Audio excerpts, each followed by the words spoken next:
hello, my fellow Skizzle Titles. Welcome back to Season 2 Pilot. What's new? Well, over the past year, I've been doing a lot of biking. I think that's kind of been a little bit self-evident with this shot going on right now.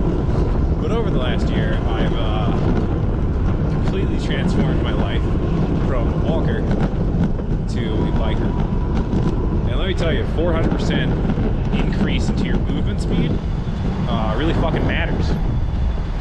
So that's one of the real things. It's just that becoming part of traffic is a complete transformation versus just being, you know, the fucking pedestrian, being a piece of the sideline scenery, you know, nothing to really process at all. So that's been nice. And I mean, like, once you get a hold of everything, it's like biking in Detroit isn't really that much of a bitch. You just need to operate as a paranoid and slow-moving car, because as long as you do, you'll be fine. So that's the update. We're going to be incorporating that, you know, the previous videos that, you know, work with the bands and all that stuff. That's where we're going at with it. And we're just going to keep up doing winter cycling. Going to try to do the whole fucking route. Going to try to do a lot more long distance trips. But topic at hand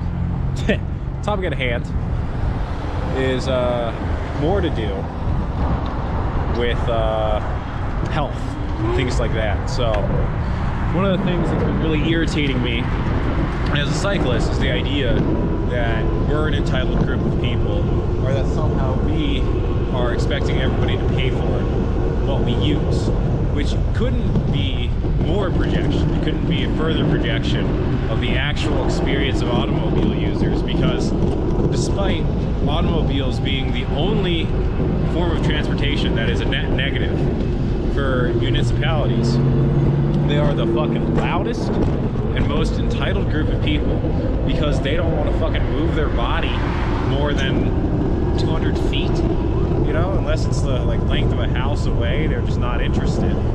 And that's where it's like, when you compare the cost of all of these things, it's actually walking and biking that creates, that puts money back into the system per mile.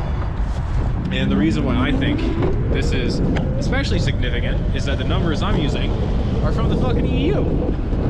And the EU is usually considered to be much healthier and in a much better position than America in terms of weight and things of that nature. It just is what it is, but it tends to be that America is of a higher body mass index than our European counterparts. So here, if we were to run the same numbers, the level, we spend $260 billion a year on obesity-related issues, like whether that's health in terms of, like, you know, deaths, or also health in terms of management, you know, accessibility, like all of these things. I mean, like, we literally have to transform the way that we do public transit because of this. So the idea that, like, you know, we would be receiving even more benefit from engaging in active infrastructure so that we can actually keep our country fucking healthy. But instead, it's just this idea of being like, well, you don't want me to have freedom because, you know, my car, which relies on a fuel that has a year-long shelf life, really keeps me fucking free, especially like in the apocalypse and stuff, because then I don't need anybody. And it's like, all right, so how do you fucking produce the oil? You're not gonna have a refinery in your back fucking yard, so you'd at least need like a small enough military force. I mean, you're recreating a government, so just so you can have fucking gas demand. And it's like, I mean, you could make an ethanol system, but there aren't many cars that run on that system. So while I would be like pro that, because ethanol is actually like a very renewable and responsible energy source, no, that is in fact not what we have.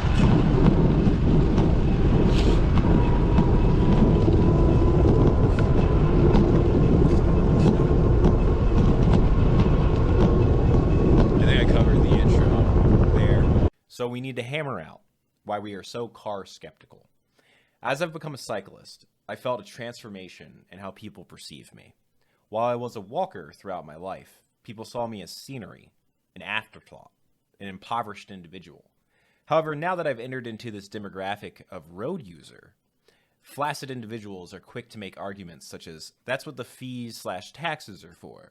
The cyclists are the ones grifting for free. Start paying tolls and registration fees and use taxes, and then you can participate with the grown-ups. Here we have a slave to the status quo, assuming that because something has been a certain way his entire life, that's the only way it can be. However, this argument is completely raped away by the existence of the mitten. First, Michigan does not have toll roads. Instead, the highways are provided to every 16 to 60-year-old and beyond for free, which is likely related to the constant state of disrepair. Second, nothing exists in a vacuum, and the government is not spending their money in one area. Just like I've been financing wars I don't agree with my entire life, now I'm funding highway systems that are hate crimes and ecological disasters for my own home. So, as someone who has made the majority of my money as a freelancer, 30% or so of my total income has gone to the federal government to pave over impoverished children in the Middle East and also in our inner cities. Decades of taxes in Michigan have certainly trickled down into the road system. Third, the roads were not ordained by God.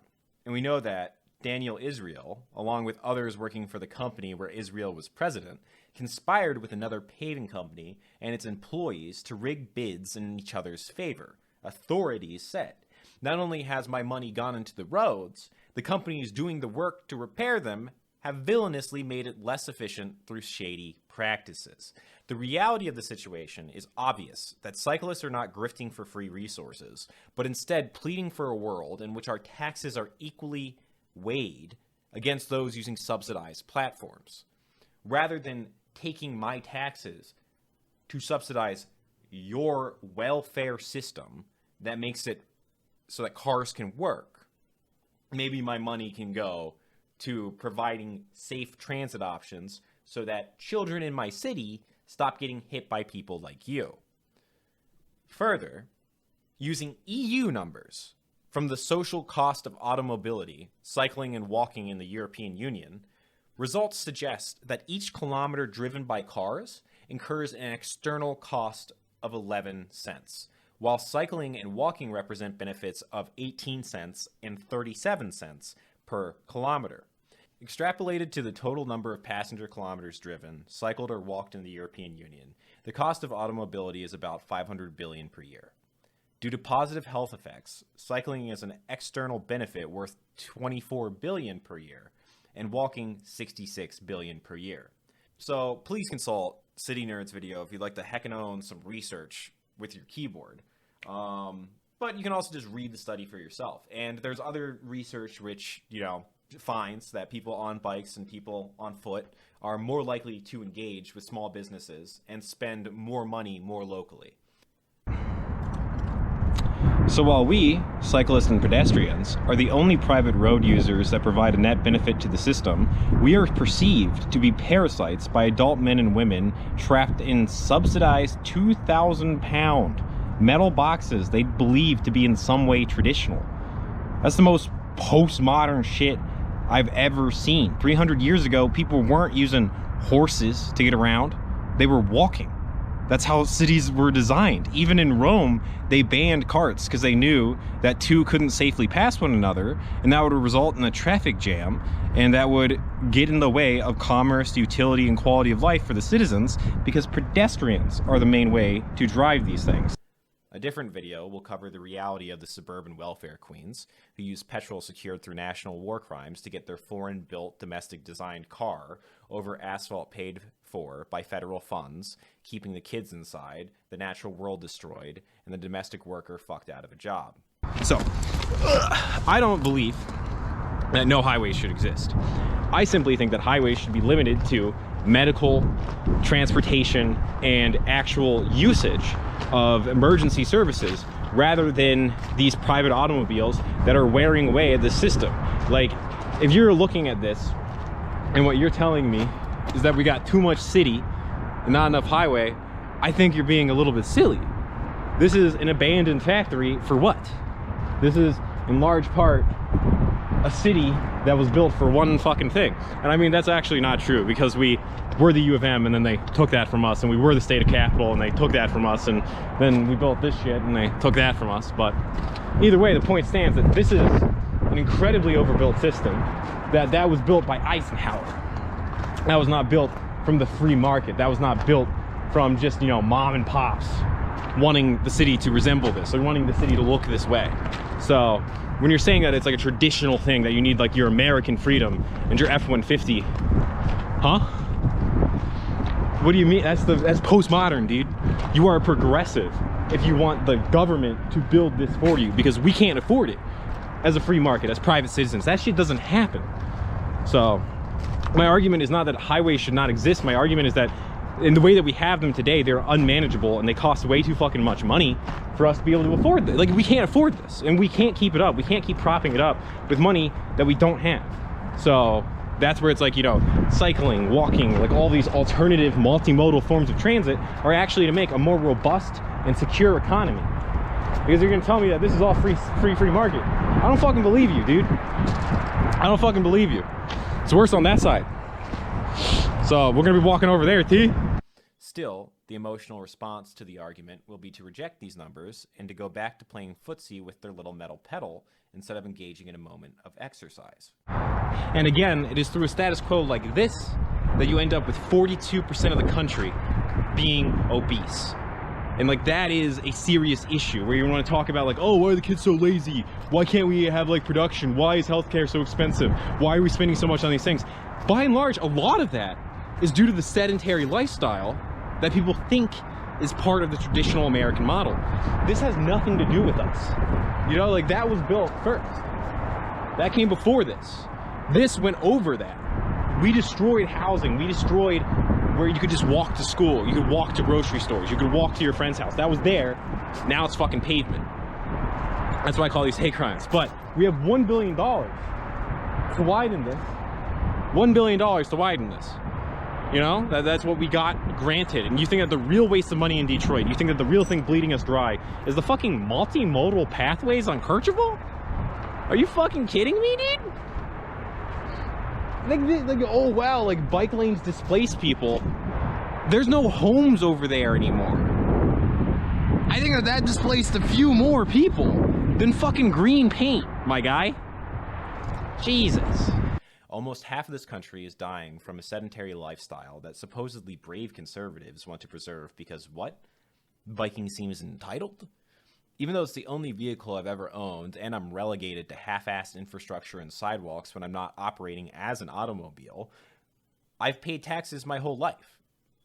And these people think that their gas tax covers a nation's worth of infrastructure. Architecture like this is one of my favorite examples for what I call the faux pedestrian. You know, as a cyclist, this is my bike, that's going on there, but when I start walking, I would still say I'm a cyclist. I cycled to get here. But this is a pretty nice pedestrianized area, directly connected to a massive parking lot. And in my opinion, just because you're out of your car doesn't all of a sudden make you a pedestrian. Did you walk here? No? Then all of this is actually just auto infrastructure. That's why you have a pedestrian path that leads nowhere. Yet, using logic instead of the desire to look swag as hell in a big old metal box, we can see that part of the massive benefits of walking and cycling are in reducing obesity. Since 1999, obesity-related deaths have tripled. Further, black adults who lived in urban communities experienced more obesity-related cardiovascular disease deaths than those living in rural areas, whereas the reverse was true for all other racial groups, which highlights exactly the need for more active infrastructure in black cities, such as Detroit. Overweight and obesity were associated with nearly 1 in 5 deaths, 18.2%, in the U.S. between 1986 and 2006, according to the impact of obesity on U.S. mortality levels, the importance of age and cohort factors and population estimates published in the American Journal of Public Health.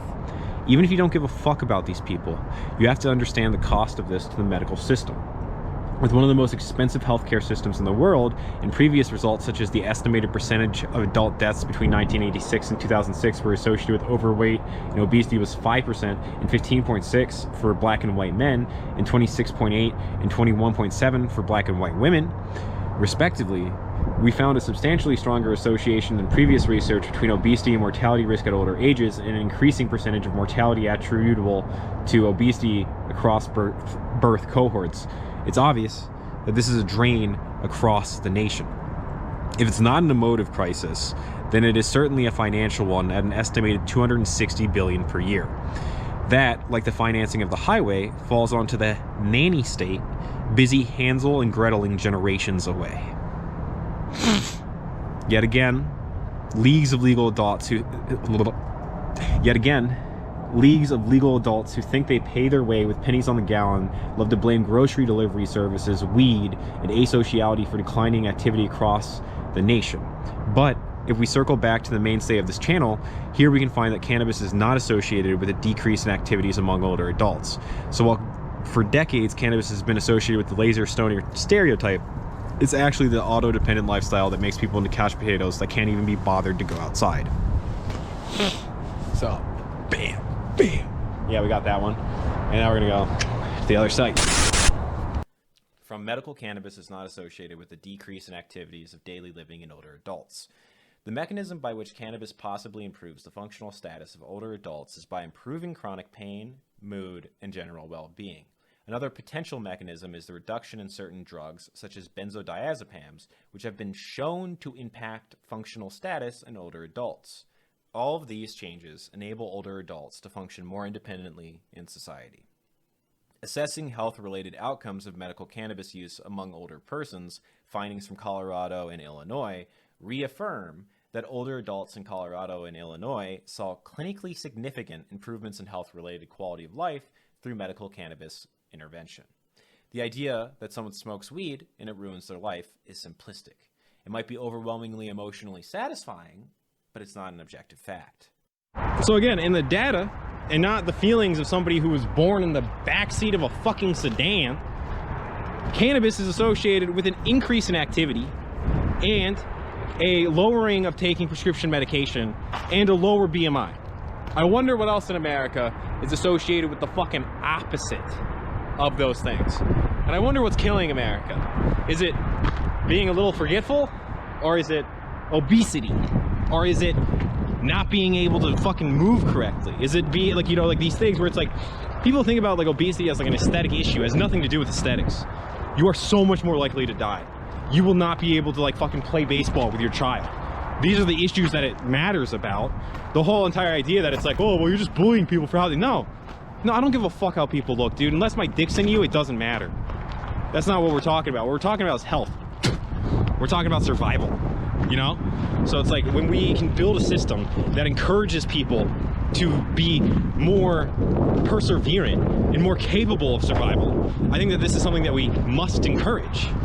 Instead of just like, you know, going back to the tired positions of just like, oh, pull yourself up by your bootstraps. Maybe we should design a world in which you can't really fucking fail like that. You know, maybe we should design a world in which you don't really need to think that fucking hard to just be healthy. Maybe it should be easy. I mean, Europe's not struggling like this. Santiago's not struggling like this. Tokyo's not struggling like this. I wonder the fuck why. However, back to the benzo point, not only for older adults, but 32% of participants in anxiety, severity, and prescription medication utilization in first-time medical marijuana users were able to reduce their use of anxiety medications, most particularly through reducing the aforementioned benzodiazepams. Again, there's a bit of a personal bias here, as my obese biological mother died when my brother stole her benzodiazepam medication, and thus she went into withdrawal, then expired due to the legally prescribed medication's withdrawal profile. Further, if we review the associations of cannabis use, the New Runner's High, examining relationships between cannabis use and exercise behavior in states with legalized cannabis, reported that results indicated that the majority, 81.7%, of participants endorsed using cannabis concurrently with exercise, and those who did tended to be younger and more likely to be males. Even after controlling for these differences, Co-users reported engaging in more minutes of aerobic and anaerobic exercise per week. And in addition, the majority of participants who endorsed using cannabis shortly before/after exercise reported that doing so enhances their enjoyment of and recovery from exercise, and approximately half reported that it increased their motivation to exercise. In the data, not in the feelings of an older person who is reliant on the automobile designed by Hitler's bestie Henry Ford, cannabis is associated with exercise in younger and older adults. But in a world where 20% of American deaths decades ago, so way more now, are related to obesity-related deaths, you're saying that we should place less emphasis on alternative transit, less emphasis on the entitled cyclist, and we need more funding to fucking tear up our cities so that you don't have to get outside, so that you don't have to talk to your neighbors, so that you don't have to be confrontational, so that you don't have to get comfortable with your goddamn neighborhood or your community. Yeah, man, that don't seem entitled at all. This land use doesn't seem entitled at all.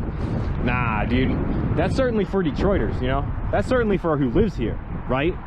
You know, those bike lanes, those are for fucking suburbanites, right? The bike lanes that connect people from where they work to where they live. Yeah, no, that's for suburbanites. But these highways? Yeah, that's for the city, dude. That's why it goes straight through.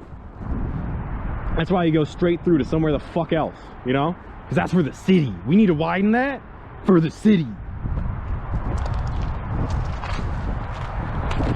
If America is one of the fattest countries in the world, why? And what demographics are bucking that trend? I mean, we might want to bring up Colorado as one of the thinnest states in the union, but perhaps it is exactly due to the health of the cyclist that the driver hates him so deeply. Perhaps it is the knowledge that the specters of diabetes and osteoporosis are circling him that makes the driver lash out on Twitter and comments. Am I different? Yes. I don't hate drivers. If it wasn't a risk to their health, I wouldn't say a damn thing. But just like they worry about fentanyl addicts, I worry about them. At least you can see when someone is a drug addict, but oil addicts pass unnoticed for their entire lives. Merging our points again, from effectiveness of physical activity interventions for improving depression, anxiety, and distress, an overview of systematic reviews, a meta-analysis including 128,000 participants. Populations included healthy adults, people with mental health disorders, and people with various chronic diseases. Most reviews had a critically low measurement tool assess systematic review scores. Physical activity had medium effects on depression, anxiety, and psychological distress compared with usual care across all population. The largest benefits were seen in people with depression, HIV and kidney disease, in pregnant and postpartum women, and in healthy individuals. Higher intensity physical activity was associated with greater improvements in symptoms. Effectiveness of physical activity interventions diminished with longer duration interventions.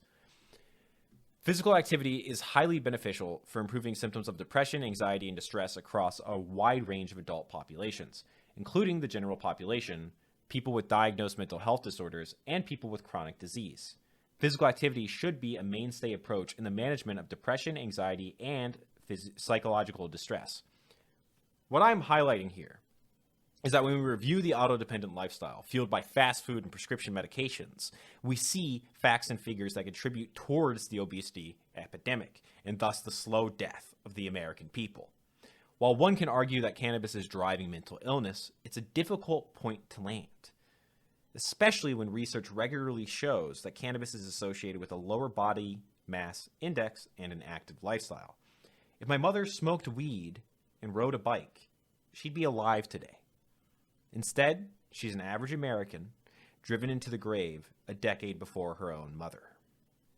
It is not that extreme exercise is what we need to become healthy as a nation, but instead exactly that silly amount of motivation that people report from getting from cannabis to exercise, that 3 hours a week, that 10 hours a week, is good. That's totally fine. As somebody who does 20, 30 hours of exercise a week, you don't need it. But you do need that 5 hours a week. You do need a starting point because it is so movement is medicine, and you do need that body to get moving.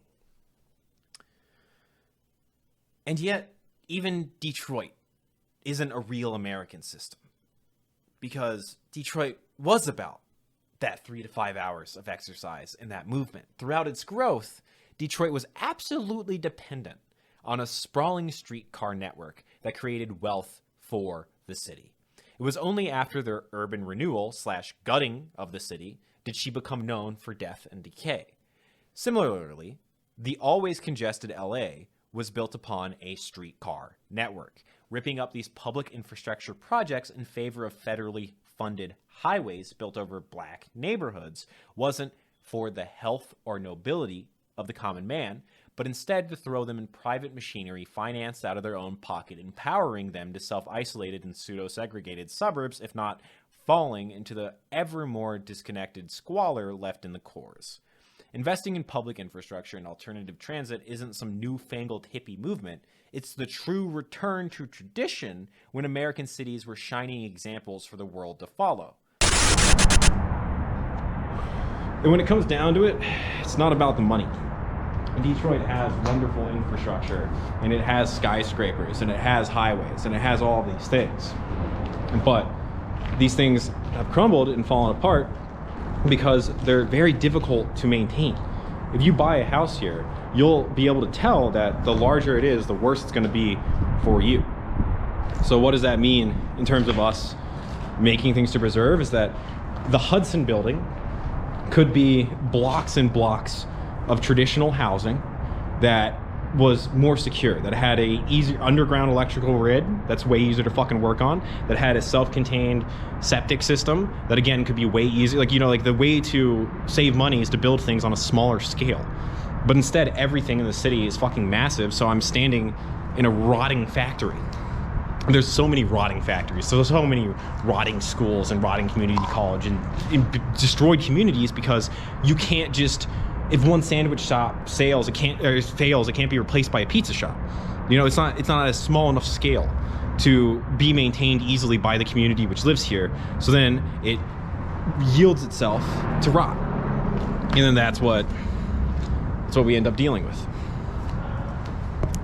Another annoyance I have here is when people who supposedly have facts and figures try to grandstand on disability access and public health, like crossing 6 lanes of traffic is somehow more comfortable than taking a train if you're in a wheelchair.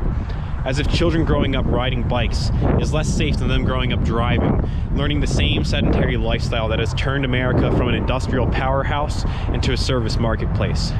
There is no social fabric to defend when you give up cities. Even Sam Hyde, the day's most prominent right-wing comic, lives in Providence. Sure, you can go jerk off in the woods and you can go fuck your kids, but you're giving up the institutions, you're giving up influence, and you're giving up the argument just so that you can have security like a coward would. Maybe you'll have a sick comeback for that, like hitting you with your car, adding to the rising pedestrian fatalities in this country. Again, fatalities that you don't see in Oslo, that you don't see in Prague. You see them here. Why? However, this attitude comes as no surprise because most insults come down to rejection. While drivers see cyclists and pedestrians as entitled parasites that show no concerns for others, that's exactly who's behind the wheel. Studies have even shown that drivers are much less oriented towards the common good. It is walkers and cyclists that spend time in their neighborhood, spending money at small local shops and watching out for others on the street. Motorists simply pass through everything isolated on their little thrones, totally disconnected from the outside world until it irritates them and they feel the need to lash out. It seems like a silly argument to make, but actually, cycling is associated with increased health, more social connectedness, and kinder behavior, while road rage is literally a global phenomenon that has resulted in shootouts on highways. Another study finds a similar result with cannabis users, stating that brain imaging tests also revealed that cannabis users' anterior cingulate, a region generally affected by cannabis use and related to empathy, had stronger connectivity with brain regions related to sensing the emotional states of others within one's own body. You don't have to agree with me, and you can dismiss every piece of research I put in front of you as phony, but I merely want to ask if that was an emotional reaction or a well-reasoned one. My position is not to exterminate cars. They're fun toys, but they're not something to spend 2 or more hours a day in. The human body is an animal body. It must be stimulated by regular exercise to retain health.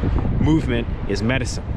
You don't have to take care of yourself, but the fact that most major metros in America emphasize asphalt parking lots and stroads over active transportation and public squares betrays a conspiracy to keep you unhealthy and dependent on their automobile rather than able to fend for yourself and provide for you and your family on your own. Cheap Saudi oil won't be available in the apocalypse. Good luck taking over a refinery in the States. Look up gasoline shelf life. You'd be better off learning how to bike pack if you're actually a prepper. Further, all of our industries, from pharmaceutical to fast food, rely on the oil companies to keep people from exercising so they can continue to prey on dysgenic habits. We poison ourselves through automobile dependency, and the exhaust pollutes everyone, including those inside cars. And the difference between us and somewhere like Santiago, or Kyoto, or Mexico City, or any traditional area that you can think of, is that we have not invested in what I would call essentially modular building. When you have a modular single-family home, you have a less modular neighborhood, because the more that you are just king of your own castle, the more the things can just be spread out and all of these things. The idea of mixing sprawl in cities is in no way economical. And like, that's one of the things that's the most bizarre about this argument, is that you have people resisting this from a position of like conservation and like responsible use of material. This is the fucking way to do it. Like, we were winning World War II, melting down cars for ammunition and tank casings. So in that era, everybody had to ride a bicycle, because you could also melt down a car and make like 100 bicycles or something. But that's why you invest in rail with electrical wire, which we had. There was a complete system of that. You invest in that so that you have an easier to manage population, in terms of like access to the hospital or access to education, or like all of these things. Is that when you're building it around public infrastructure, you can ensure that citizens actually have resources and like have consistency, and then you don't just end up with like sprawling gaps. I mean, these fucking highways that literally turn these places into islands, you know? You end up with a more coherent and tight city center, which is what people usually enjoy fucking visiting and living in anyway, you know? But yeah, it's not, we have the money, we're a flat as fuck area. It literally is how we were built, so it's like what we used before. So it's traditional, it's economical, it has the resources that we have around us. It is literally due to a lack of will and an obsession with postmodern construction methods and a loyalty to that.